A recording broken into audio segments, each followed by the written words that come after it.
गंध वैष्णवांच्या पायी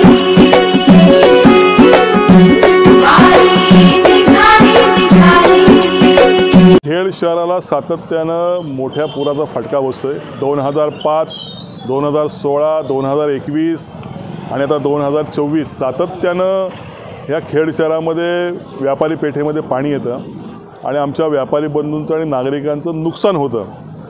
वारंवार ओरड करून, वारंवार शासन दरबारी पाठपुरावा करून या नदीचा जगबुडी नदीचा गाळ काढावा अशा पद्धतीची भूमिका आमच्या इथल्या सगळ्या व्यापाऱ्यांनी मांडली। इथल्या आमदारांनी प्रयत्न करून 2 कोटी रुपये आणले आणि ह्या गाळ काढायला सुरुवात झाली। त्यांनी प्रयत्न केले, त्यांना देखील या ठिकाणी धन्यवाद द्यायला पाहिजेत। परंतु या 2 कोटीवरतीच आपल्याला अवलंबून राहता येणार नाही।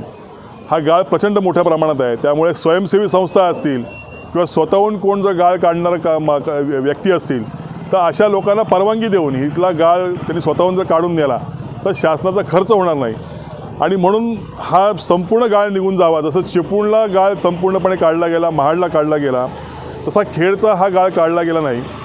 ज्या पद्धतीने चिपळूण आणि महाडवाल्यांनी त्यांच्या बचाव समिती तयार केल्या तशाच पद्धतीच्या आम्ही खेडमध्ये सर्वपक्षीय खेड तालुका बचाव समिती अशा पद्धती समिती स्थापन करून शासन दरबारी आम्ही पाठपुरावा करणार आहोत आणि जास्तीचा निधी या गाळ काढण्यासंदर्भात आम्ही मागणी करणार आहोत।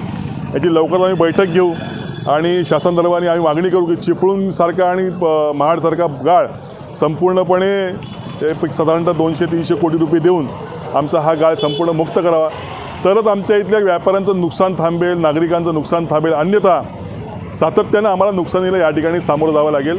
मला विनंती आहे की या ठिकाणी प्रशासनाला ही दखल घ्यावी।